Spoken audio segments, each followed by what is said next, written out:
Hi, I'm Megan Coon, and today I want to rapid fire share some of the most common questions I get asked about our current real estate market. The first question that I get asked is, who is paying the closing costs for the buyer right now? This one is a little bit tricky because it depends on the price range. We're seeing a big difference between different price ranges as far as negotiations. And so in the lower price ranges, we're seeing multiple offers coming back in, and we're seeing a lot of negotiations happening more on behalf of the seller. The seller is getting more of the upper hand still in those lower price ranges. So with that being said, it's a lot less likely to get your closing costs covered if you're in the lower price ranges. In the higher price ranges, we are seeing closing costs being covered more often. Higher price range being anywhere above $650,000, I would say. We're still seeing that being covered quite a bit. With that being said, there's also a 3% discrepancy right now between the list price and the sell price.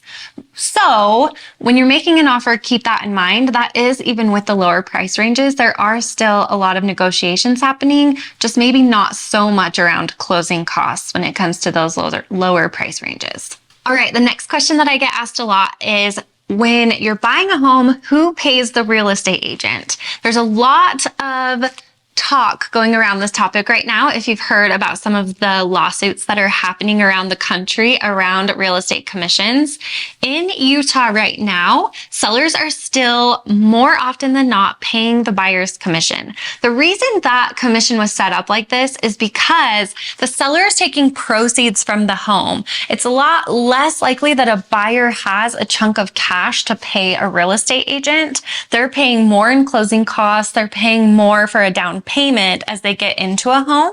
And so we've built in Utah over the years, commission is built into the price. So essentially the buyer is still paying for the commission, right? As they're offering on the home, it's part of the purchase price.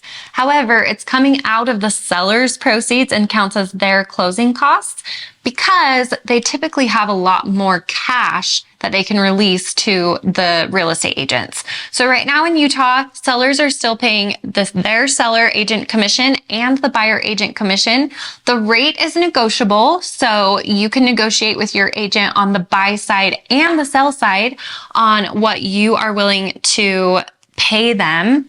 However, the typical amount that real estate agents are still taking in Utah is 3% per side. And lastly, for this video, we'll talk about how much do you need as a down payment to purchase a home. This one, it's pretty simple. You don't need any money actually to purchase a home. There are 0% down financing options out there for especially first-time home buyers. You have a good opportunity to get into a loan that doesn't require any money down.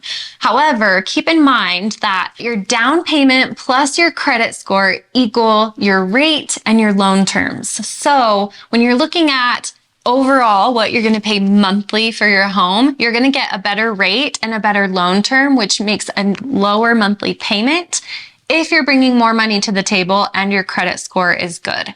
So keep those things in mind. Obviously, having more money down will help you, but you still can purchase a home with little or no money down. The best thing to do is talk to a lender if you're thinking of buying a home, so that you can understand what would be best for your situation and you can start planning ahead to get that prepared.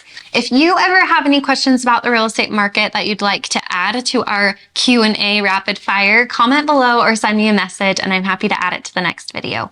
My name is Megan Coon with Powerhouse Real Estate.